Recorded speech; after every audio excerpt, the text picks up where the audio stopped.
सभी को सादर जय श्री कृष्ण। सभी स्वस्थ रहो, व्यस्त रहो और मस्त रहो।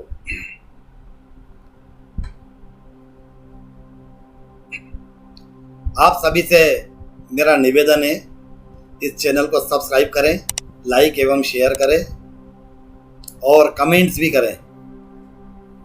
आज हम श्रीमद् भागवत में आत्मदेव जी को उपदेश देते हुए गोकर्ण जी जो ज्ञान दे रहे हैं उसके बारे में थोड़ा प्रकाश डालेंगे। श्रीमद् भागवत में अपने पिता आत्मदेव को उपदेश देते हुए गोकर्ण जी कहते हैं, ज्ञान देते हैं, यह बहुत बड़ा अद्भुत ज्ञान है, इस पर थोड़ा विशेष ध्यान दे कि संसार में प्रत्येक प्राणी, संसार में हर मनुष्य, हर प्राणी सुख की तलाश में रहता है। केवल सुख, अपना हित, अपना सुख और कुछ भी नहीं। वह चाहे धन का हो, पद का हो, वैभव का हो, विलासिता का हो, राजनीति का हो, नाम का हो, कुछ भी हो, बस अपना ही सुख चाहिए। सबके मूल में सुख की ही कामना होती है। उसका मूल जो रहता है केवल सुख की कामना। गोकर्ण जी कहते हैं, पिताजी, दो तरह के लोग वास्तव में सुख का अनुभव कर सकते हैं, केवल दो तरह के लोग। पहला, जो विरक्त है। यहाँ विरक्तता का अर्थ सब कुछ छोड़ करके जंगल में चले जाना नहीं होता। ये तो लोगों की मानसिकता ही रहती, विरक्तता है ना, सब छोड़ दो, त्याग दो और चलो जंगल में तपस्या करें, ध्यान लगाएं, सब छोड़ दें। वो विरक्तता का अर्थ जंगल में जाना नहीं है। यहाँ विरक्तता का अर्थ है किसी से भी किसी भी प्रकार की अपेक्षा नहीं रखना, किसी से कोई अपेक्षा नहीं रखना। और दूसरा, हमें कोई रुलाता नहीं है, हमारी चाह ही हमें रुलाती है। हमारी चाह मतलब हमारी इच्छा कि मैं ये बनूं, मेरा बंगला बने, मेरी कार आवे, मोटर आवे, मेरा व्यापार चले, मैं ऐसा लगूं, मैं ऐसा कार्य करूं जिससे मेरा नाम होवे। ये हमारी चाहना होती है, ये हमें चाह रुलाती है। हमें कोई परेशान नहीं करता है। हमारी आसक्ति और हमारी इच्छा के कारण ही हम परेशान होते हैं। जिस दिन आसक्ति का त्याग कर दिया, जिस दिन आपने आशा छोड़ दी, फिर कोई हमें दुखी नहीं कर सकता है। आप एक बार आसक्ति का त्याग करके तो देखिए, आशा छोड़कर देखिए। इसी आशा के कारण, आशा यानी इसी लालच के कारण आप बारंबार दुखी होते हो। इसलिए मेरा एक ही निवेदन है, ना उपेक्षा और ना अपेक्षा। भागवत में एक और उल्लेख आता है कि यमराज जी को क्यों लेना पड़ा विदुर रूप में अवतार। यमराज जी जो है उनको विदुर के रूप में जन्म लेना पड़ा मांडव्य ऋषि के श्राप के कारण। मैत्रेय जी और विदुर जी में संवाद हो रहा है, तो मैत्रेय जी ने विदुर जी से कहा, मांडव्य ऋषि के श्राप के कारण ही तुम यमराज से दासी पुत्र बने। कथा कुछ इस प्रकार है, थोड़ा कथा के बारे में विस्तार से बताते हैं आपको। एक बार कुछ चोरों ने मिलकर के राजकोष से चोरी की और चोरी का समाचार पूरे साम्राज्य में फैल गया। राज्य के कर्मचारी चोरों की खोज में भागने लगे, चोर का पीछा करने लगे। चोर घबरा गए, माल के साथ भागना मुश्किल हो रहा था। मार्ग में मांडव्य ऋषि का आश्रम आया और चोरों ने वहां प्रवेश किया। चोरी का माल उन्होंने आश्रम में छिपा दिया और वहां से भाग गए। जब तक सैनिक दूर थे तब तक उनको भागने का मौका मिल गया। सैनिक आए, मांडव्य ऋषि का आश्रम देखा, उस आश्रम में प्रवेश किया। सैनिक का पीछा करते हुए मांडव्य ऋषि के आश्रम में प्रवेश कर गए, छानबीन की, चोरी का माल बरामद हुआ। मांडव्य ऋषि का ध्यान में थे। मांडव्य ऋषि राज कर्मचारियों के भाग दौड़ के उनकी पदों की आहट से उनका ध्यान भंग हुआ और उन्होंने मांडव्य ऋषि को ही चोर समझ करके उनका अपहरण कर लिया। उनको लेके गए राजा के पास। राजा ने भी तुरंत न्याय किया और तत्काल ही उनको फांसी की सजा सुना दी गई। मांडव्य ऋषि को वध स्थल पर लेके गया। मांडव्य ऋषि को जहां फांसी देना होती है वहां लेके गए। राज कर्मचारी उन्हें फांसी देने लगे, लेकिन मांडव्य ऋषि अपनी गायत्री मंत्र का जाप करने लगे। राज कर्मचारी उन्हें फांसी देते और मांडव्य ऋषि की फांसी नहीं लगती। वहाँ कुछ भी उसमें विघ्न आ जाती, बाधा आ जाती, रस्सी टूट जाती, पर उनको फांसी नहीं लगती। कर्मचारी और सभी प्रजा राजा परेशान हो गए कि ऐसा क्यों हो रहा है। फांसी से कोई बचा नहीं है, लेकिन इस ऋषि की फांसी क्यों नहीं लग रही है। तब राजा को ज्ञान हुआ कि यह निश्चित ही कोई तपस्वी है। राजा को पश्चाताप हुआ, उन्होंने ऋषि से क्षमा मांगी।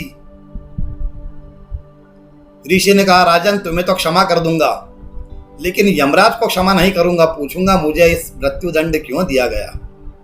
क्योंकि ऋषि का तपोबल था, तपोबल के प्रभाव से वो यमराज से भी प्रश्न कर सकते हैं। ब्राह्मणों में, ऋषियों में तपोबल की ही साधना का बल होता है। उन्होंने कहा कि मुझे मृत्युदंड क्यों दिया गया, यमराज से अवश्य पूछूंगा। अपने तपोबल से मांडव ऋषि यमराज की सभा में पहुंच गए।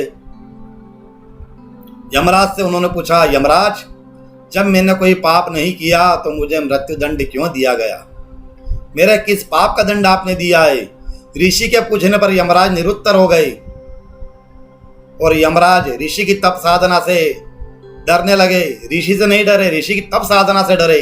उनका तपोबल बहुत प्रभावशाली था। तब से ऋषियों की देह और वचन यानी वाणी पवित्र हो जाते हैं। जो कोई ऋषि, ब्राह्मण जो तपस्वी होता है, अगर किसी को वो वचन दे देता है तो वचन सिद्ध हो जाता है, कार्य सिद्ध हो जाता है। तपबल की साधना होना चाहिए। इसलिए जो भी कह देते हैं तपस्वी, वह सत्य हो जाता है और तप ही व्यक्ति को पवित्र करता है। भक्ति आदमी को पवित्र करती है। ऋषि का प्रश्न सुनकर के यमराज जी कांप गए। कहा, ऋषिवर जब आप 3 वर्ष के थे तो आपने एक तितली को कांटा चुभवाया था। तितली को कांटा चुभोने के कारण ही, उस पाप के कारण ही आपको दंड मिला। जाने अनजाने में जो भी पाप किए जाए उसका दंड भुगतना ही पड़ता है। परमात्मा को पुण्य तो अर्पण किए जा सकते हैं, लेकिन पाप अर्पण नहीं किए जा सकते, पाप भोगना पड़ते हैं। मांडव ऋषि ने कहा, शास्त्र के अनुसार यदि अज्ञानवश कोई मनुष्य पाप करता है तो उसका दंड उसे स्वप्न में दिया जाना चाहिए, लेकिन आपने शास्त्र के विरुद्ध यह निर्णय लिया। अज्ञान अवस्था में किए गए पाप का फल अपने मुझ के मृत्युदंड के रूप में दिया। आपको मेरे उस पाप का दंड मुझे स्वप्न में ही देना चाहिए था। यमराज, तुमने मुझे गलत ढंग से शास्त्र के विरुद्ध दंड दिया है। यह तुम्हारी अज्ञानता है। इसी अज्ञानता के कारण ही तुम्हें मैं श्राप देता हूँ। मांडव ऋषि ने श्राप दिया यमराज जी को कि तुम दासी पुत्र के रूप में जन्म लो और मनुष्य की योनि में जन्म पाओ। मित्र ऋषि कहते हैं, बस विदुर, इसी कारण तुम्हें मनुष्य योनि में दासी पुत्र के रूप में जन्म लेना पड़ा। तुम कोई साधारण मनुष्य नहीं हो, तुम तो यमराज के अवतार हो। तब उनको ज्ञान हुआ कि भैया मेरे को ऐसा पिछले जन्म का ये था, और मांडव ऋषि का उनके चक्षु खुल गए। यह भागवत का उल्लेख इसमें आता है। इसका ज्ञान ये है कि आप जो भी तप करते हैं, साधना करते हैं, उसका प्रभाव अवश्य रहता है। तपोबल पर ही ब्राह्मण, ऋषि, मुनि तपोबल के कारण ही पूजे जाते हैं। इसलिए अपनी सिद्धियां, अपने तपोबल, पूजन पाठ जो भी कर्म करते हैं उसको नित्य प्रति अवश्य करते रहना चाहिए। और आज शनिवार है, परसों सोमवार है। सोमवार को सोम प्रदोष है। अगर आप लोग सोम प्रदोष के दिन, प्रदोष काल में अपने स्थान पे अष्टोत्तर बिल्वार्चन पत्र, बिल्व पत्रार्चन, अष्टोत्तर 108 बिल्वार्चन या रुद्राभिषेक अपने स्थान पे करें या किसी ब्राह्मण से करवाए, या आप चाहें तो हमारे माध्यम से हम कर सकते हैं।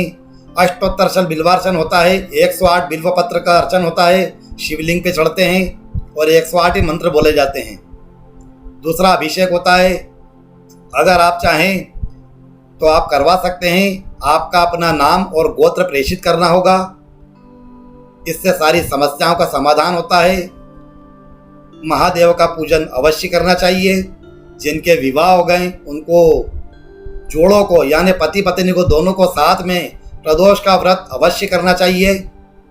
प्रदोष के व्रत के बारे में कहते हैं, त्रयोदशी व्रत करे हमेशा, तन नहीं ताके रहे कलेशा। इसलिए विवाहित युवक युवतियों को, पति पत्नियों को प्रदोष का व्रत अवश्य करना चाहिए। इसमें एक समय भोजन होता है, सायंकाल में पूजन करें। प्रदोष काल 4:30 बजे के बाद पूजन करें और उसके बाद फिर आप भोजन करें। बिल्वार्चन होता है, अभिषेक होता है, जो भी आप चाहें। दूसरा मेरा निवेदन है, जो भी कोई आपके कार्य होते हैं उस कार्य की सिद्धि का 100% समाधान होता है। किसी को कोई परेशानी होती है, किसी के बच्चे पढ़ाई में कमज़ोर होते हैं, किसी बहन का या किसी बहू बेटी का परिवार में विवाद चलता है, तलाक की नौबत आ जाती है, तो उस नौबत को शांत किया जाता है।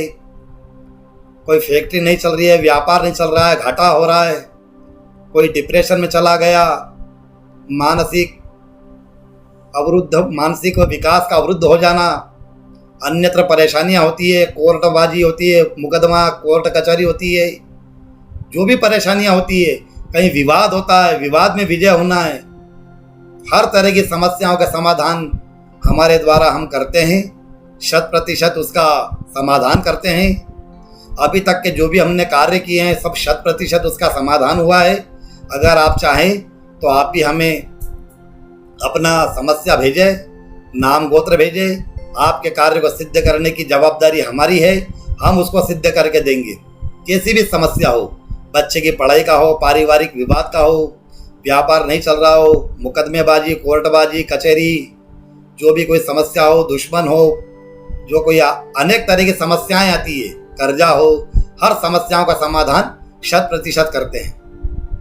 और आपसे निवेदन है, आप मेरे चैनल को सब्सक्राइब अवश्य करें, लाइक एवं शेयर अवश्य करें। सभी को सादर जय श्री कृष्ण। सभी स्वस्थ रहो, व्यस्त रहो, मस्त रहो। जय श्री कृष्ण।